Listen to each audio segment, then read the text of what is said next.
Good evening and welcome to Hall Monitor. I'm Denise Clay Murray. I'm here with Larry McGlynn, and we are here with Councilman at Large, Isaiah Thomas. We're going to talk a little bit about what he's got planned for his own particular branch of the council session this coming year, and also to catch up on some stuff that we talked about with him in previous interviews. How you doing, Councilman? I'm good. Thank you, Denise, for asking, and congratulations to you. I don't think I've been on since the great news and the name change. So congratulations. And Oh, of course, thank Larry, you. welcome. Thank you for having me. I appreciate it. It's always a pleasure. Now, one of the last things that we worked with you on in terms of your council agenda was the driving equity bill. It's been passed, it's been signed into law, it's being used. How has that been working out, in the early times that it's been, law? Yeah, you're absolutely right. I think that was the last time that I had the pleasure of joining you guys. And since then, the driving equality bill has been passed into law. Right now, we're in the training phase where law enforcement in the city of Philadelphia are basically being trained on the legislation. And we anticipate the driving equality bill being fully implemented into law as a regular practice sometime in the month of February. So we're excited about the progress that we've made. My staff has had the opportunity to have a few dialogues with the mayor's team as well as the police department, and we anticipate what we hope to be an effective and smooth rollout. Okay. What kind of I had seen on Twitter, because I spend too much time on Twitter, some reactions that people had to the bill, and part of that came from not quite understanding what it does. Has it have has it been easier for people to kind of understand what it does? Have you all been able to kind of break it down for people what it does do and what it doesn't do?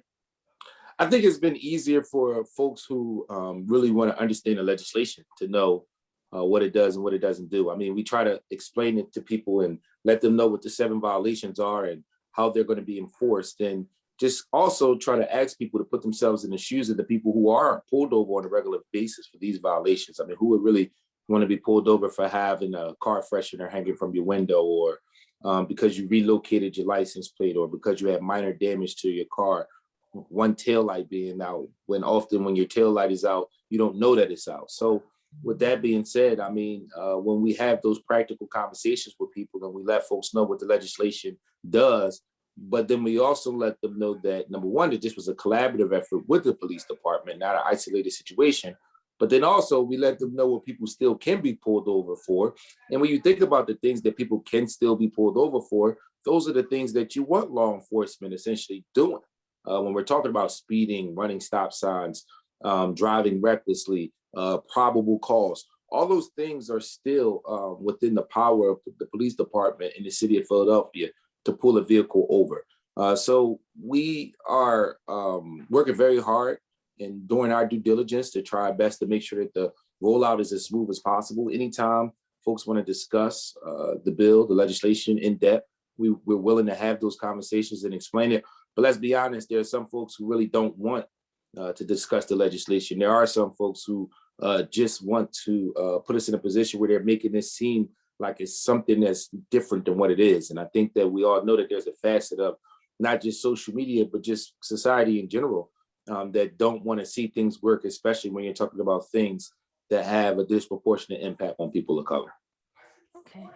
Now, council had its first session of 2022 on Thursday, which is yesterday. We're recording this on a Friday. And when you look at this year's session, what are some of the legislative priorities that you have in terms of council? And have you thought about how you're going to make these priorities come to fruition? So I think first and foremost for all of us is redistricting. Although I'm not a district council member, something that impacts the entire city is something for the listener audience that's done once every 10 years. So when folks were screaming at you to do the census, this is one of those things that's a ripple effect of the census data that was completed a few years ago. So passing the new districts is going to be a big priority to start off our council session. After that, our basic fundamental function as council members is to pass a responsible budget. So that's going to be a priority to us. And when I look at legislation surrounding the budget, we do want to look at the tax structure. Right now, everyone knows that we rely way too much on the wage tax. And while we have a surplus of dollars coming in from the federal government, as well as supports being provided by state government, we want to see what can we do to put us in a position to have a more stable tax structure here in the city of Philadelphia. So those are some of my priorities. Of course, I have to make sure that I have the proper follow through with the legislation I already passed. We talked about driving equality, but also to keep it local bill, which is a procurement-based initiative that we really want to make sure we get right as it relates to the city of Philadelphia, but then begin to work with other sectors of government, like the school district and other partners who have those significant procurement opportunities that can really put us in a position where we can grow and help some of our medium-sized Philadelphia-based businesses who employ Philadelphia residents mature a little bit and grow a little bit.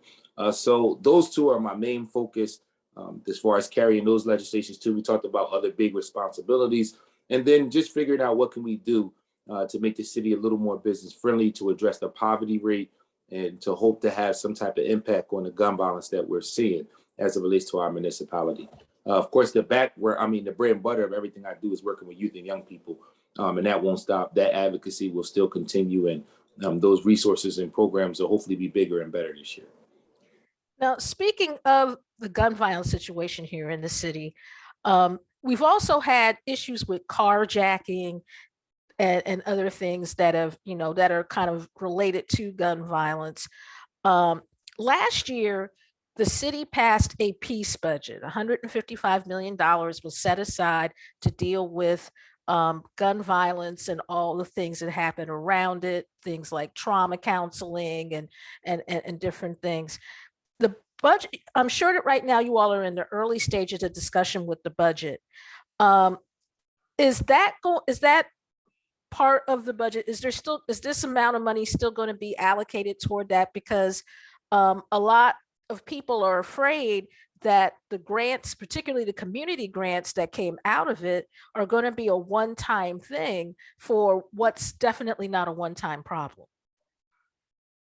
So that was a lot. I'll say, as it relates to the overall pot of money, that the disbursement of those dollars are going to start soon. We know that we are investing a historical amount of money into different initiatives, whether it's services through Parks and Recs, whether it's opportunities through the Office of Children and Families, or whether it's the grants that you spoke about as it relates to prevention and intervention-based initiatives. The historical amount of money that we're invested in this definitely cannot be something that we repeat. Right now, our state partners have just announced that they too are going to provide a significant amount of money to invest in gun violence gun violence prevention-based initiatives here in the city of Philadelphia and across the Commonwealth. But from a fiscal perspective, we can't guarantee that we'll see the type of dollars that we need to have the type of investment that we have right now over a consistent basis. I think it could exist this year. I think it could exist next year. But overall, we have some structural problems that we have to address in order to put ourselves in a position to really impact the gun violence. I'm always going to be for providing dollars and resources to prevention and intervention-based initiatives. But at the end of the day, we can't rely on those organizations and those programs to solve the gun violence crisis that we're facing, not just in Philadelphia, but in urban and poor communities all across the country. The gun violence issue at its core is a symptom of other problems, which is our schools.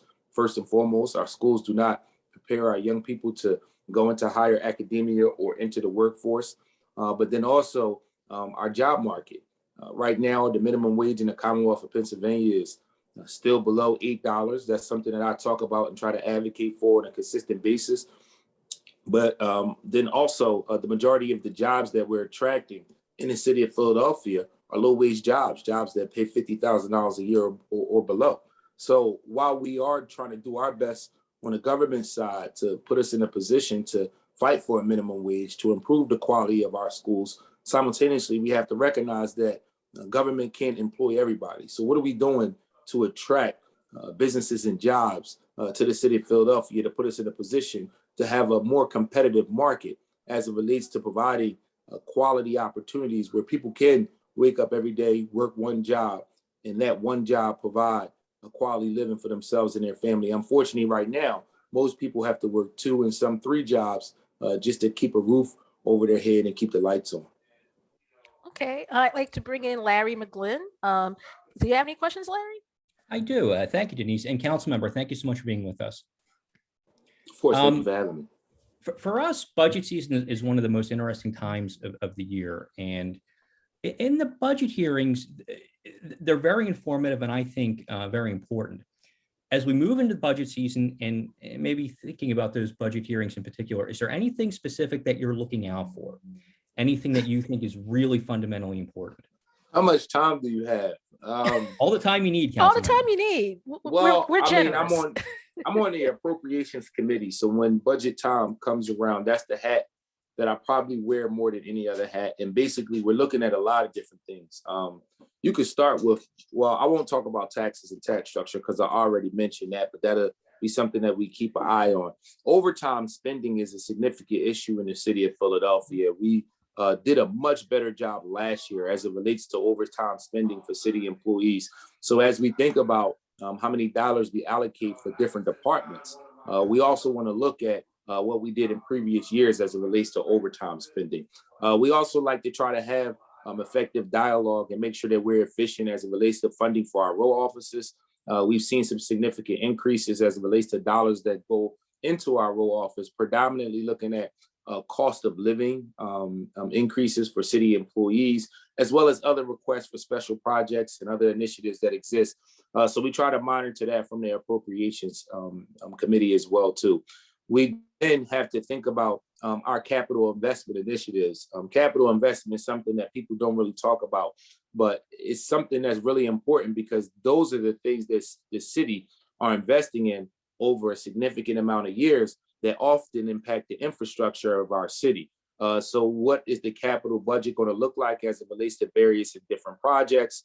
What can we advocate for that can be added into the city's capital budget? And then what are we doing as far as investment in infrastructure? Because we know that, unfortunately, we are in the midst of a hit and run crisis in the city of Philadelphia. We've seen a significant number of fatalities, and we know that over 70% of the car accidents happen on less than 15% of the roads. So what's the plan as it relates to capital investment in infrastructure to put us in a position where we can see some different designs and some architectural change to these intersections that are producing a large percent of the car accidents here in the city of Philadelphia. Then outside of that, we got to go into programming stuff, right? So who are we relying on, not just for those gun violence dollars, but at the end of the day, we have a ton of dollars that go to OST-based initiatives, behavioral health initiatives, and other programs that are supposed to put us in a position to improve the quality of life for those that are in need the most. So how can we assess what we're doing as it relates to the programs that we fund, and what programs should we be advocating for that we don't necessarily fund? You guys know I wear that arts and culture hat as well too. So thinking about what we're doing around staffing and positioning in the commerce department, and then what are we doing as it relates to L&I and regulating some of the things that's happening in nightlife that aren't necessarily positive, so we can put ourselves in a position to responsibly expand what businesses and business owners and constituents in the city of Philadelphia can do as it relates to nightlife activity. I'll stop right there. You see that this is, my passion. Budget season is when we really are responsible for assuring that we're making decisions and moving in the best interest of the constituents of Philadelphia. And, as much as I feel like I know, we're always learning more and more about this $5 billion plus dollar budget that we have as it relates to the city of Philadelphia. I think if we were to pick a theme for your first term in council, equality would probably be one of the major things we would talk about, not just because of the driving equality bill, but because of other initiatives you've put forth. As we come out of this pandemic, which hopefully we're starting to see now, I feel like we've learned a lot. Some things maybe we already knew, but maybe the depth of some of the problems we have. As we come out of this, what are some of the best ways that Philadelphia can be more equitable as we move forward? When you say Philadelphia, do you mean us as government, or do you mean the entire municipality? What I'm thinking of is the poverty rate Okay. and the ways that we can take maybe some of the lessons from the pandemic Mm-hmm. and really look at how we drive that poverty rate down. So I think for me, it starts with local procurement. You know, if we are asking others to invest in the city of Philadelphia, we have to be more strategic as it relates to local procurement. And it's not for just Philadelphia-based businesses. It's for Philadelphia-based businesses who have Philadelphia-based employees, because that's the next phase of keep it local. Is not just does your business reside in the city of Philadelphia, but do you have employees who work in the city of Philadelphia? For us, again, it starts with procurement, but then it goes to the tax structure and what can we do to put ourselves in a position to advocate and to fight for more quality jobs to come here. We're going to work with our state partners to continue to advocate for the minimum wage to be raised. We don't want to pass the buck and make it seem like the only thing that can be done is things that state partners can control. As members of the local legislature, we ourselves have to make sure that we're doing our best to address this issue of poverty that you're talking about. We also want to see more collaboration with local businesses as well as the corridors and the corridor leaders across the city of Philadelphia. We know that brick and mortar businesses are in jeopardy right now because of how many things are virtual and what's happening online. So we're trying our best to step up to provide grants, to work with organizations like PIDC to help provide funding and resources to give those Philadelphia-based businesses an opportunity to not just save themselves, but more importantly, to scale up and to improve what it is they offer and how they're able to employ constituents across our city. It's not easy. I mean, poverty is a big issue. And when you look at some of the investments that we've had as a city council, you can see that we've done everything from making grants possible to the most disadvantaged folks in the city of Philadelphia, to making loan opportunities possible for homeowners to be able to do repairs in their house. There are a ton of initiatives that have come out of this council body to be able to try our best to combat the poverty that we see. But unfortunately, until we have a market that's able to put people in a position where they can have a better wage and a quality job, right now, all we're doing is putting a Band-Aid on a bullet wound because, again, you don't see much movement in a poverty rate, but part of the reason you don't see movement in that poverty rate is because we're trying our best not to push people out of Philadelphia, right? Like a lot of times when you see poverty rates move in city, you see a shift in population.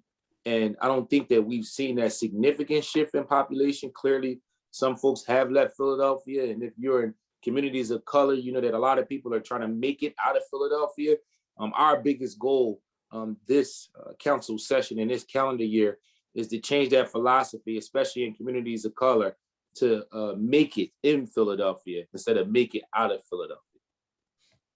And the last thing I'd like to ask you about, we've talked a little bit about your goals for the spring session and a little bit about, the redistricting and the budget season coming up.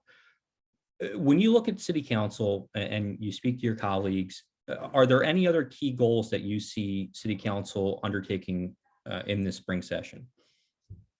Absolutely. I mean, my colleagues swing for the fence. if you don't know, has already been talked around a lot of different initiatives. I don't want to speak for other council members, but again, ideas and recommendations around taxes, ideas and recommendations around issues related to housing, ideas and recommendations around things related to licenses and inspection.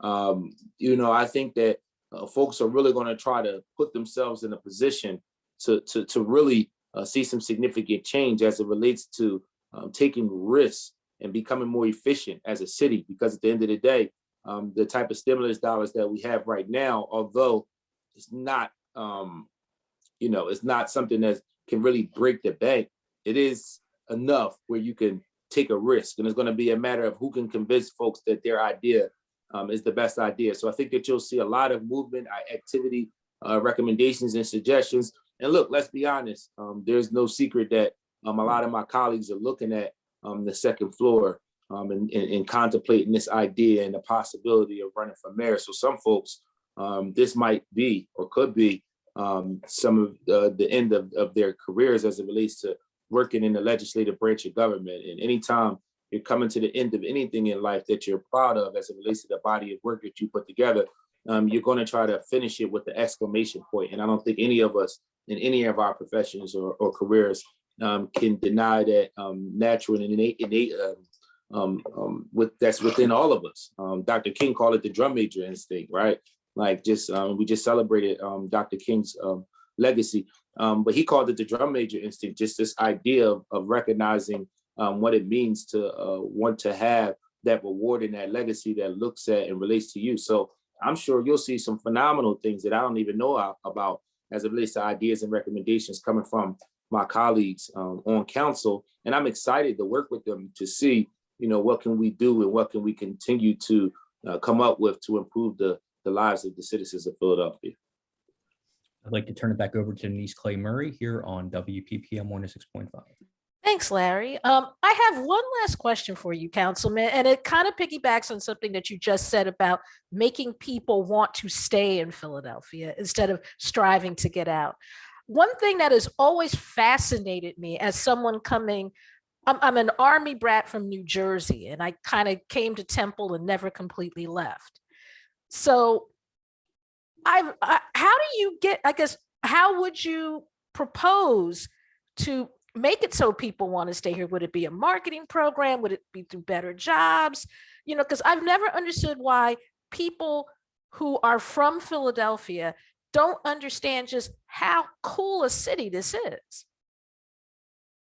So a couple things to that. I mean, first, people from Philly don't understand how cool the city is because they don't often see the cool things in the city of Philadelphia. Philadelphia is a city of neighborhoods, and far too often young people grow up and don't spend much time outside of their neighborhood. So they don't know about a world-class art museum on the Parkway. They're not sure about a phenomenal African-American museum. They haven't had the opportunity to visit a world-class zoo or go to a lot of the other phenomenal places that we know exist in the city of Philadelphia that makes our city a world-class city. They haven't been to that concert at the Mann Center or had the opportunity to enjoy what we call the Stadium District. They don't even know what that is. And so at the end of the day, a big part of the reason why people try to make it out of Philadelphia is because Philadelphia, for far too many people, is the place where they've experienced the most trauma, the most pain, and the most hurt.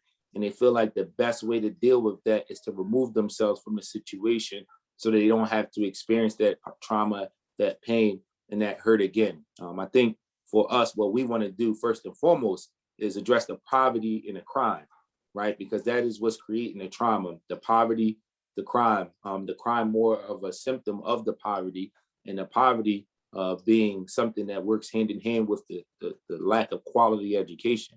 So we are trying to hit those two issues at its core, which we hope in turn will have an impact on the crime and the gun violence that we see.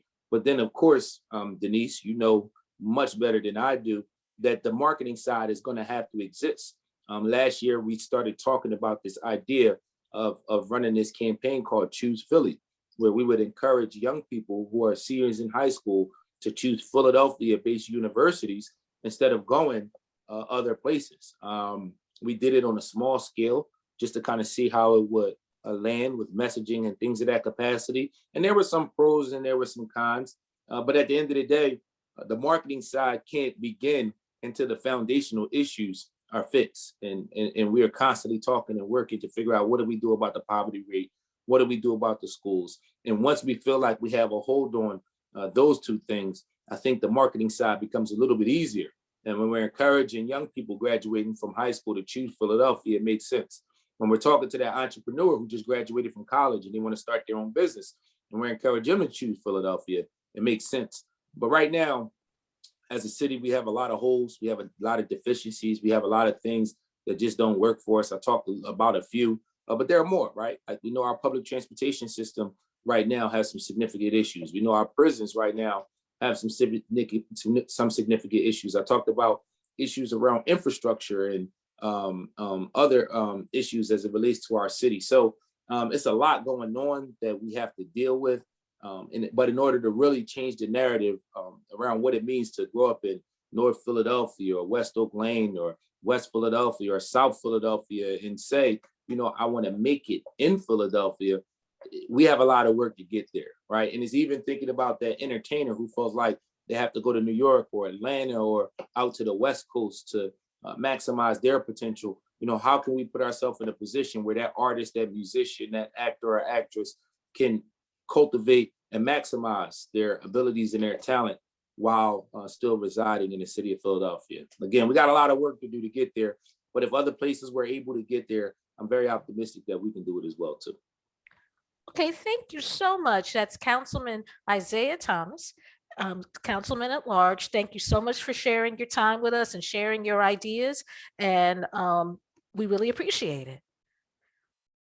Thank you for having me. It's always a pleasure to join you guys, Larry and Denise. And anytime you want to invite me to talk a little politics, I'm more than willing to make myself available to have these in-depth conversations. I always appreciate your questions and appreciate the opportunity to ramble a little bit. So thank you.